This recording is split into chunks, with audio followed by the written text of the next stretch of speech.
Kini waktunya menabur dan menuai, membangun prasarana dan mereformasi gereja sehingga tidak seorang pun yang berkekurangan. Mengasihi Allah, membenci dosa, dan suka membantu. Salam. Selamat hari Minggu. Tuhan selalu memberkati kita semuanya. Bapak Ibu Saudara-saudara kasih Tuhan, hari ini adalah hari Minggu yang kudus, tanggal 15 Agustus 2021. Dan kita akan merenungkan firman Tuhan dalam ibadah kita, di mana kita masih tetap beribadah di rumah kita masing-masing, karena pemerintah masih melanjutkan PPKM sampai dengan tanggal 16 Agustus yang akan datang.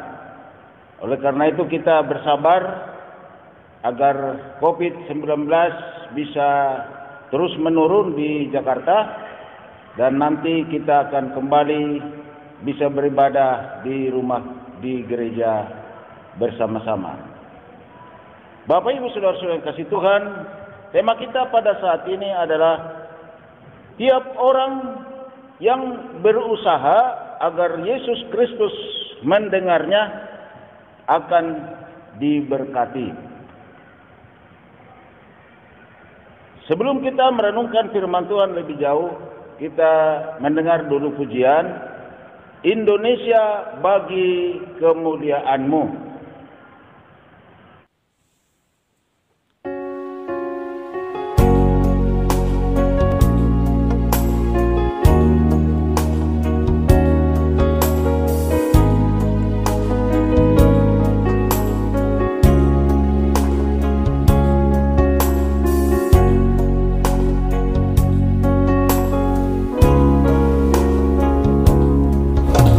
Yesuslah Tuhan yang layak ditinggikan, layak disembah oleh suku-suku bangsa.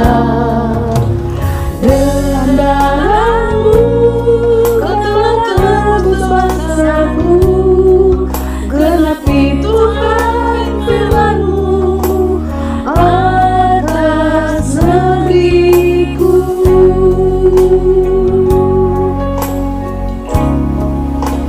Hatiku rindu melihat kemuliaan-Mu.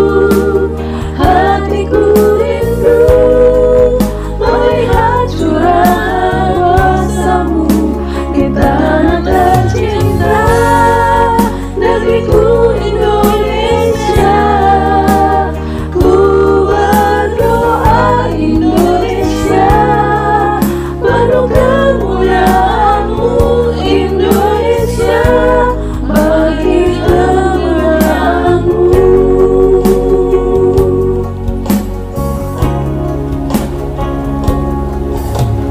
Yesuslah Tuhan yang layak ditinggikan, layak disembah oleh suku-suku bangsa. Dengan darah-Mu Kau telah tebus bangsa-Ku, genapi Tuhan firman-Mu atas negeriku.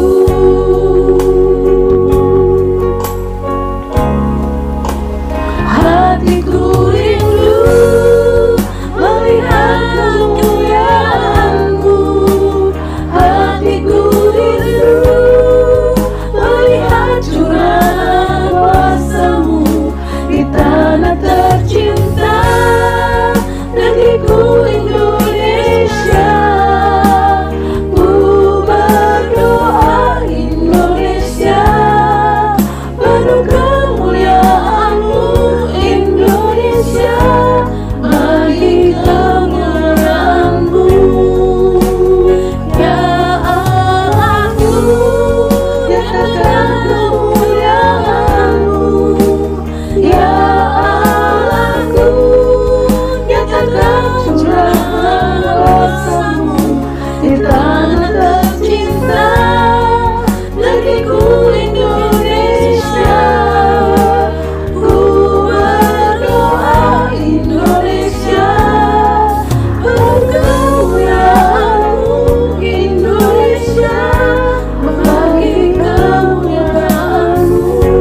Marilah kita lebih dahulu berdoa kepada Tuhan. Bapa di surga, saat ini kami datang kepadamu mengucap syukur atas anugerah kasih Tuhan, atas berbagai pertolongan, kasih dan berkat-berkat, rezeki, kekuatan, kesehatan yang Tuhan berikan kepada kami sampai hari ini. Kami bersyukur atas semua itu, dan biarlah Tuhan kami selalu berbakti, beribadah, memuji muliakan nama-Mu, dan merenungkan firman-Mu menjadi bekal hidup kami, sehingga kami senantiasa tetap setia kepadamu, tetap memuliakan Tuhan, membesarkan kerajaan-Mu, memberitakan bahwa Yesus Kristus adalah Tuhan, Juru Selamat manusia, penebus dosa, dan pemberi hidup yang kekal. Ya Tuhan Bapa di surga, kami menyerahkan seluruhnya jam pemberitaan firman Tuhan ini. Ya Tuhan, berkati hamba-Mu, memberkati kami semua dengan firman-Mu, sehingga dengan firman-Mu ini kami memperoleh kekuatan iman kami di dalam menghadapi kehidupan ini. Dalam nama Tuhan Yesus kami berdoa dan bersyukur kepada Tuhan. Amin. Kita akan merenungkan firman Tuhan dari Markus pasal yang ke-10, Markus 10 ayat 46 sampai dengan ayat ke-52. Demikian firman Tuhan bagi kita. Yesus menyembuhkan Bartimeus. Lalu tibalah Yesus dan murid-muridnya di Jeriko, dan ketika Yesus keluar dari Jeriko bersama-sama dengan murid-muridnya dan orang banyak yang berbondong-bondong, ada seorang pengemis yang buta bernama Bartimeus, anak Timeus, duduk di pinggir jalan. Ketika didengarnya bahwa itu adalah Yesus orang Nazaret, mulailah ia berseru, "Yesus anak Daud, kasihanilah aku." Banyak orang menegurnya supaya dia diam. Namun semakin keras ia berseru, "Anak Daud, kasihanilah aku." Lalu Yesus berhenti dan berkata, "Panggillah dia."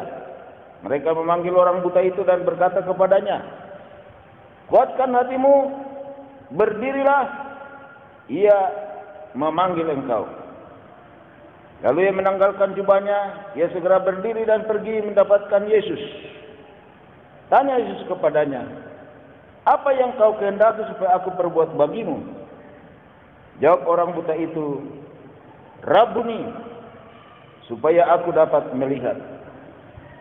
Lalu kata Yesus kepadanya, "Pergilah, imanmu telah menyelamatkan engkau."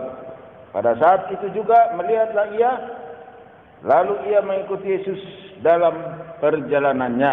Demikianlah sebagai dasar renungan kita, yang berbahagialah kita semua yang selalu merenungkan firman Tuhan dan melakukannya dalam hidup kita sehari-hari. Bapak Ibu Saudara-saudara kasih Tuhan, goal atau sasaran utama saya dengan firman Tuhan ini adalah yang pertama, agar umat Tuhan selalu berusaha untuk menjumpai Yesus tatkala mengalami berbagai kemelut hidup. Dan yang kedua, agar umat Tuhan selalu mengalami pertolongan demi pertolongan dan berkat demi berkat daripada Tuhan. Bapak Ibu Saudara-saudara yang kasih Tuhan, Tuhan Yesus senang jika ada yang datang kepadanya untuk memohonkan sesuatu. Tuhan Yesus tidak pernah menghindar dari orang-orang yang mengharapkan pertolongannya. Sebagai suatu contoh, yaitu peristiwa perkawinan di Kana yang dituliskan di dalam Yohanes 2 ayat 1 sampai 11. Di Kana itu ada diadakan suatu pesta perkawinan dan Maria serta Yesus diundang beserta murid-muridnya.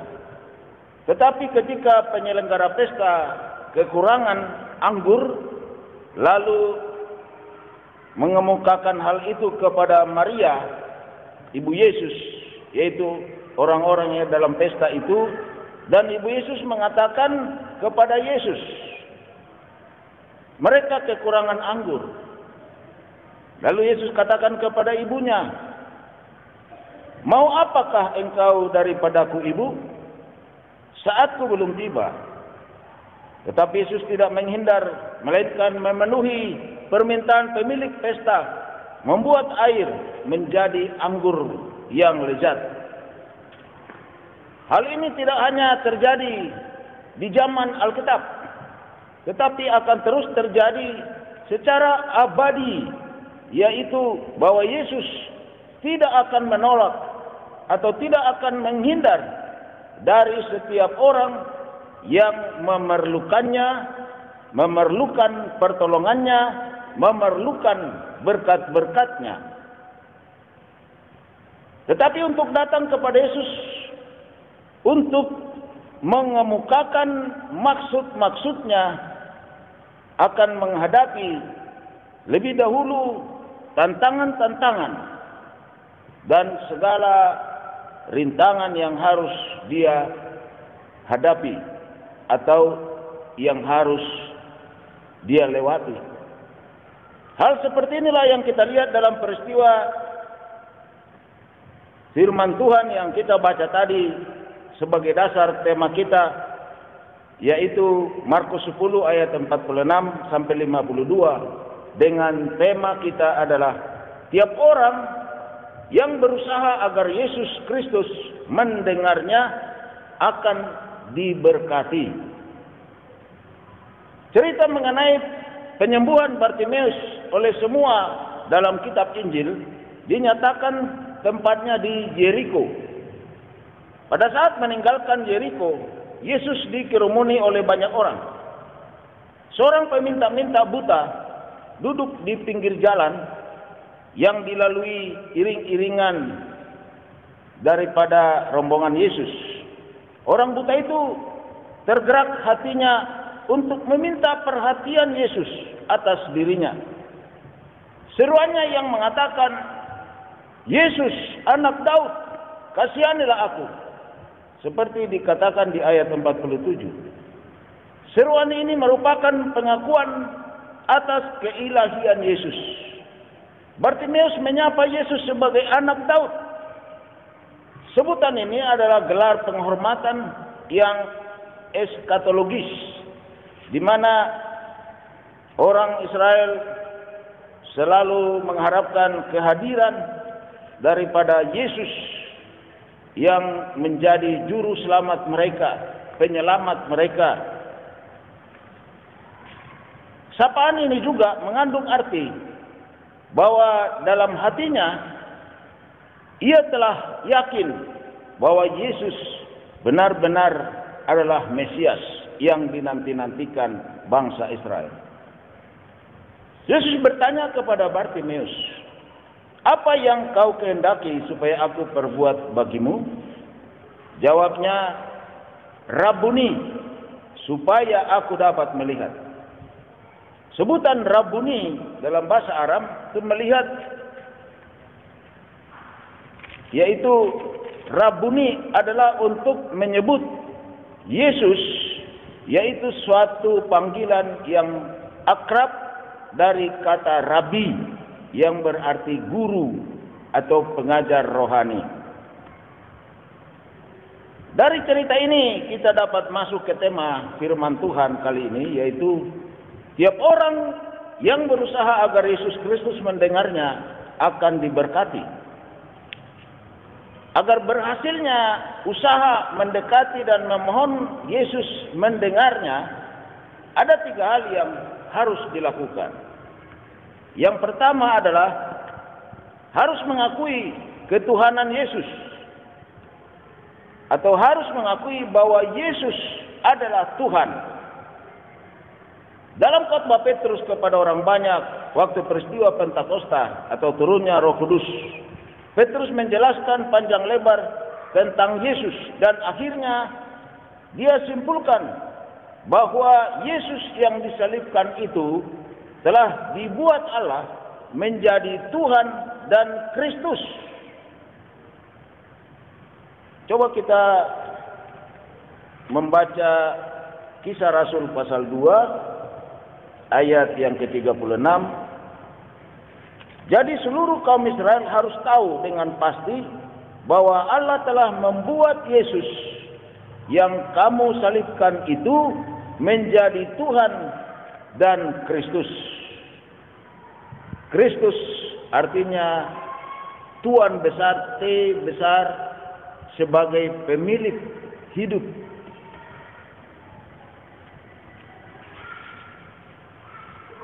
Dan yang mendengar pada waktu Petrus berkhotbah, banyak sekali yang percaya. Bapak Ibu saudara-saudara yang kasih Tuhan, Yesus adalah Tuhan. Itu adalah kredo atau pengakuan iman Kristen yang asli dan yang tertua, yang mula-mula. Sebab Yesus adalah Tuhan ini nanti diriwayatkan oleh bapak-bapak gereja menjadi pengakuan iman rasuli, di mana di sana akan diriwayatkan bagaimana Yesus adalah Allah yang menjadi manusia, yang menjadi juru selamat, penebus dosa, pemberi hidup yang kekal. Itu yang dikatakan di dalam pengakuan iman rasuli. Dan terakhir, dan akan datang dari sana untuk menghakimi orang yang hidup dan yang mati. Nah, disitulah kita melihat akhir daripada penjelasan tentang Yesus adalah Tuhan. Tuhan nanti akan datang untuk menghakimi orang yang hidup dan yang mati. Jadi Yesus adalah Tuhan, adalah kredo atau pengakuan iman yang mula-mula, yang tertua, yang asli. Hal ini juga dijelaskan dalam jalannya pemberitaan Injil. Seperti dalam Kisah Rasul pasal 11 ayat yang ke-20. Kisah Rasul 11 ayat 20 dikatakan, akan tetapi di antara mereka ada beberapa orang Siprus dan orang Kirene yang tiba di Antioquia dan berkata-kata juga kepada orang-orang Yunani dan memberitakan Injil bahwa Yesus adalah Tuhan. Jadi pemberitaan Injil itu memang sangat sederhana, sangat simpel. Hanya memberitakan Yesus adalah Tuhan. Nah, bagaimana mereka bisa menyampaikan Yesus adalah Tuhan? Nah, itulah yang disampaikan oleh Rasul Petrus ketika di hari Pentakosta. Dia menguraikan semua bagaimana orang Yahudi menyalibkan Yesus dan bagaimana pengharapan orang Yahudi bahwa mereka mengharapkan Mesias dan Mesias itu adalah Yesus. Jadi kalau kita memperhatikan bahwa pekabaran Injil intinya adalah memberitakan Yesus adalah Tuhan. Jadi siapa yang percaya, seperti dikatakan Yohanes di 3:16, tidak akan binasa, melainkan beroleh hidup yang kekal. Jadi dalam keyakinan Bartimeus yang mengatakan bahwa Yesus adalah Sang Mesias, Sang Juru Selamat yang dinantikan bangsa Israel, telah ada di depannya, telah dia lihat, telah bertemu dengannya. Tentu hal ini sangat menyenangkan hati Yesus. Sebab tentang kebenaran bahwa Yesus adalah Tuhan itu harus diberitakan ke seluruh dunia sampai ke ujung dunia. Demikian perintah Yesus. Seperti yang bisa kita kutip di dalam Kisah Rasul pasal 1 ayat yang ke-8.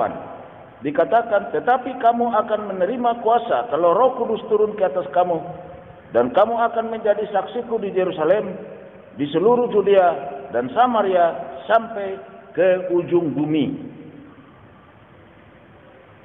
Jadi apabila berusaha agar Yesus Kristus mendengar keluhan, mendengar pergumulan, mendengar permohonan agar diberkati, dia harus pertama-tama mengakui lebih dahulu bahwa Yesus adalah Tuhan. Setiap orang yang mengaku Yesus adalah Tuhan, pasti menyenangkan hati Tuhan. Karena setiap orang mengakui Yesus adalah Tuhan, dia sudah menjadi pengikut Yesus. Dia sudah menjadi umat Yesus. Dia sudah menjadi bagian daripada komunitas jemaat Yesus. Yang kedua, harus berani menghadapi tantangan hidup dan memusatkan perhatiannya kepada Yesus yang sanggup menolongnya. Seperti yang kita baca tadi, Markus 10 ayat 48 itu, banyak orang menegurnya supaya ia diam. Namun semakin keras ia berseru, "Anak Daud, kasihanilah aku." Cerita dalam firman Tuhan yang kita baca ini adalah bahwa si orang buta atau Bartimeus tidak mau berhenti dan tidak mau mundur walau godaan dan halangan ada di depannya. Banyak yang menegurnya supaya diam dan berhenti berseru kepada Yesus. Ia telah memiliki harapan besar. Ia telah memiliki harapan besar bahwa ia bisa disembuhkan Yesus. Ia tidak takut ataupun malu. Ia hanya menginginkan agar Yesus mendengarnya. Imannya sangat kuat sehingga teguran orang banyak tidak menawarkan hatinya. Yang ketiga, yaitu supaya kita didengar oleh Yesus, yaitu harus tegaskan permohonan ke hadapan Yesus. Ketika Yesus mengetahui Bartimeus yang sangat kuat kemauannya untuk bertemu dengan Yesus, Yesus berkenan ditemui Bartimeus. Di mana Yesus bertanya kepada Bartimeus, "Apa yang kau kehendaki supaya aku perbuat bagimu?" Jawab orang buta itu, "Rabuni, supaya aku dapat melihat." Itu yang dikatakan tadi dalam bacaan kita. Lalu apa jawaban Tuhan Yesus? Yesus berkata kepadanya, "Pergilah, imanmu telah menyelamatkan engkau." Lalu pada saat itu juga Bartimeus melihat dan ia mengikuti Yesus dalam perjalanannya. Itu yang tertulis di dalam Markus 10 ayat 52. Orang buta ini sangat tegas dalam permohonannya. "Rabuni, supaya aku dapat melihat." Bapak, Ibu, Saudara-saudara yang kasih Tuhan, banyak orang tidak mau datang kepada Yesus, mengaku Yesus sebagai Tuhan karena takut kepada orang lain. Pikirannya dihantui oleh banyak pertimbangan-pertimbangan. Kalau saya mengaku Yesus sebagai Tuhan dan Juru Selamat, apa kata keluarga? Apa kata teman-teman? Apa kata orang yang mengenal saya nanti? Padahal dia tahu betul bahwa dalam Yesus ada jawaban hidup. Dalam Yesus ada pertolongan hidup. Dalam Yesus ada berkat-berkat untuk kehidupan. Bukan saja di dunia ini, tapi di dunia yang akan datang, yaitu kehidupan di surga. Demikian juga orang yang sudah percaya kepada Yesus, sudah sejak orang tua atau nenek moyangnya menjadi Kristen, tapi tidak menegaskan keyakinannya mendatangi Yesus atas persoalan hidupnya atau atas segala beban hidupnya. Tetapi ia memilih mendatangi dukun-dukun, mendatangi paranormal, mendatangi orang-orang pintar, dan bahkan ketika dia mendatangi dukun, paranormal, dan orang-orang pintar, justru yang para dukun itu memanggil roh-roh untuk menolongnya. Demikianlah berlanjut seterusnya sampai orang itu terikat kepada kekuatan daripada roh-roh tersebut. Orang-orang seperti ini masih banyak ditemui, terutama di daerah-daerah. Ketika orang sakit, dia tidak pergi ke dokter, tapi pergi ke dukun-dukun, pergi kepada orang-orang pintar. Jadi kalau kita memperhatikan bahwa di desa-desa banyak sekali yang masih hidup melakukan seperti ini. Demikian juga sebagian orang di kota, ada yang hanya percaya kepada Yesus jika ada berkat dan rezeki. Jika tidak ada berkat dan rezeki, mereka tidak begitu peduli kepada Yesus. Mereka tidak begitu percaya kepada Yesus, sehingga iman dan harapnya kepada Yesus memohon pertolongan tidak kuat, seperti orang buta tadi, yaitu Bartimeus. Karena itu bisa juga dikategorikan bahwa masih ada orang Kristen bahkan sampai sekarang ini sebenarnya masih buta. Ia tidak dapat melihat siapa dirinya di hadapan Yesus. Ia tidak dapat melihat siapa dirinya di hadapan Tuhan. Penyerahan diri kepada Tuhan semakin ragu-ragu, dan kerinduan datang kepada Tuhan sudah luntur, minimal sudah semakin luntur. Hal ini terjadi karena melihat berkat Tuhan saja. Ada berkat Tuhan, dia mendekat. Ada tantangan sehingga belum ada berkat, dia menjauh dari Tuhan. Bapak Ibu saudara-saudara yang kasih Tuhan, di zaman yang serba sangat susah dan menegangkan di musim pandemi COVID-19 ini, justru kita harus berani menghadapi setiap tantangan hidup. Jangan mundur daripada Tuhan. Jika menghadapi tantangan hidup di zaman ini, kita harus kuat. Justru kita semakin kuat mendatangi Yesus, berseru-seru kepada Yesus untuk mengharapkan Yesus. Maksud saya untuk mengharapkan Yesus mendengar seruan kita dan menolong kita dari segala persoalan hidup kita. Ingatlah firman Tuhan dalam Yeremia 33 ayat 3 berkata bahwa Tuhan mendengar seruan hambanya. Dan di dalam Lukas 18 ayat 7-8 dikatakan, tidakkah Allah akan membenarkan orang-orang pilihannya yang siang malam berseru kepadanya? Dan adakah ia mengulur-ulur waktu sebelum menolong mereka? Aku berkata kepadamu, ia akan segera membenarkan mereka. Ia akan segera menolong mereka. Akan tetapi jika anak manusia itu datang, adakah ia mendapati iman di bumi?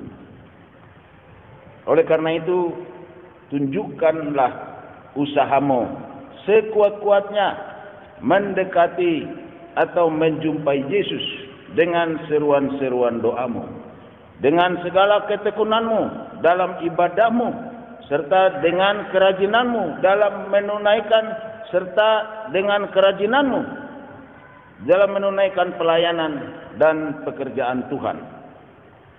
Tuhan akan senang dan akan menjawab serta mengabulkan permohonan dan memberkati hidupmu, memberkati hidup kita, memberkati semua usahamu, memberkati semua usaha kita, serta pekerjaanmu atau pekerjaan kita, bahkan pelayanan-pelayanan kita.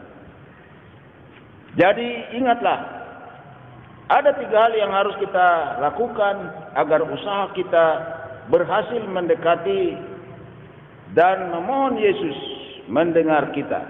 Yang pertama adalah kita harus mengakui Yesus adalah Tuhan. Yesus adalah Tuhan dalam hidup kita. Yesus adalah Tuhan dalam hati kita, yang berkuasa dalam dan untuk hidup kita ini. Yang kedua, harus berani menghadapi tantangan hidup dengan memusatkan perhatian kepada pertolongan Yesus. Yesus adalah penolong hidup kita. Yesus adalah jawaban hidup kita. Yang ketiga, harus tegaskan permohonan kita di hadapan Yesus. Misalnya, Tuhan, saya ingin melihat seperti keinginan Bartimeus. Ataupun apa masalah kita, apa persoalan kita, apa problem kita, apa masalahmu. Apa persoalanmu? Apa problemmu? Tegaskanlah hal itu kepada Yesus. Tuhan akan mendengarnya dan Tuhan akan menjawab kita. Tuhan akan menolong kita dan Tuhan akan memberkati kita. Firman Tuhan berkata di dalam Yakobus pasal 5 ayat 16 bahwa doa orang yang benar bila dengan yakin didoakan sangat besar kuasanya. Dan dalam ayat 17 dikatakan Elia adalah manusia biasa sama seperti kita, dan ia telah bersungguh-sungguh berdoa supaya hujan jangan turun, dan hujan pun tidak turun di bumi selama 3 tahun dan 6 bulan. Dan ayat 18 dikatakan dari Yakobus pasal 5, lalu ia berdoa pula dan langit menurunkan hujan dan bumi pun mengeluarkan buahnya. Jadi dalam menegaskan permohonan kita pun harus memohonnya dengan iman yang kuat kepada Yesus. Percayalah, jika kita memohon kepada Yesus dengan iman yang kuat, pasti diberkati oleh Tuhan kita. Pasti diberkati oleh Tuhan Yesus. Pasti kita semuanya akan dapat menerima berkat-berkat daripada Tuhan. Amin. Mari kita berdoa. Ya Tuhan Bapa di surga, saat ini kami datang kepadamu mengucap syukur atas anugerah dan kasih-Mu, atas segala berkat-berkat Tuhan, atas segala pertolongan Tuhan. Dan juga saat ini kami sudah mendengar firman-Mu. Tuhanlah memberkati kami supaya kami lebih yakin, lebih percaya bahwa di dalam Yesus ada jawaban segala kehidupan kami, segala persoalan kami, segala kesulitan kami. Tuhan Bapa di surga, berkatilah kami semua supaya kami bersungguh-sungguh senantiasa berseru-seru mendekati Yesus dan juga memohon segala pertolongan-pertolongan kepada Yesus. Tuhan berkati juga kami untuk selalu menyenangkan hati Tuhan Yesus, supaya kami senantiasa selalu berdoa, selalu beribadah, selalu rajin melayani, dan selalu setia kepada Yesus dan memberitakan bahwa Yesus Kristus adalah Tuhan dan Juru Selamat manusia, penebus dosa, pemberi hidup yang kekal, dan Yesus Kristus adalah Tuhan. Berkatilah Tuhan umat-Mu semua dalam tugas pekerjaan, berikanlah rezeki yang baik, berkati anak-anak yang sekolah, beri hikmat kepintaran kepada mereka, jadikan menjadi generasi yang memuliakan nama-Mu, generasi pengganti generasi tua untuk melayani Tuhan, dan memberkati semua umat-Mu supaya selalu baik sehat, dijauhkan dari virus COVID-19. Diberkati Tuhan kami dengan imun yang baik. Kalau ada yang sakit, Tuhan jamah, Tuhan sembuhkan. Kalau ada yang kena COVID-19, Tuhan jamah, Tuhan sembuhkan.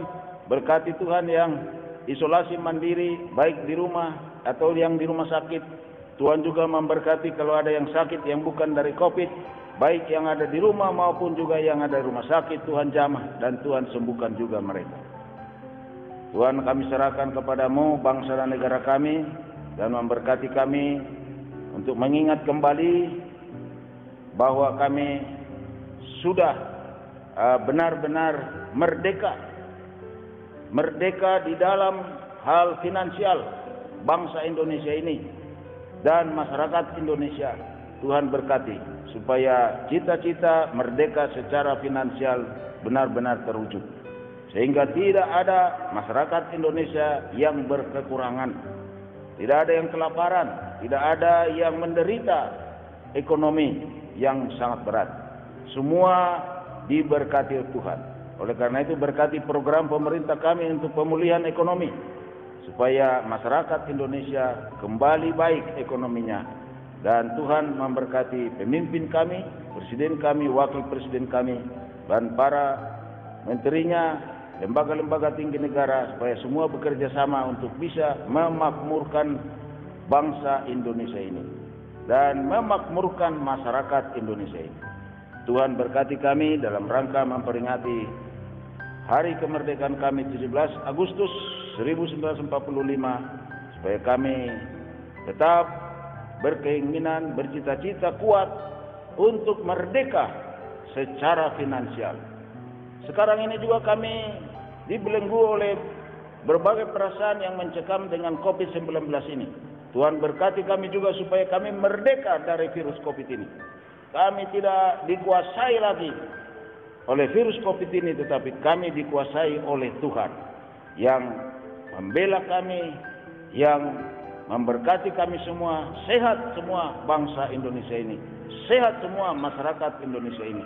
Berkatilah Tuhan lembaga dari gugus tugas dan dari bidang kesehatan, mulai dari Menteri Kesehatan sampai ke seluruh rumah-rumah sakit, dokter, perawat, semua yang ikut membantu untuk bisa penanganan COVID ini, supaya akhirnya penanganan COVID ini bisa berjalan dengan baik, termasuk vaksinasi seluruh masyarakat Indonesia, sehingga terciptalah kekebalan imunitas seluruh masyarakat Indonesia atau herd immunity.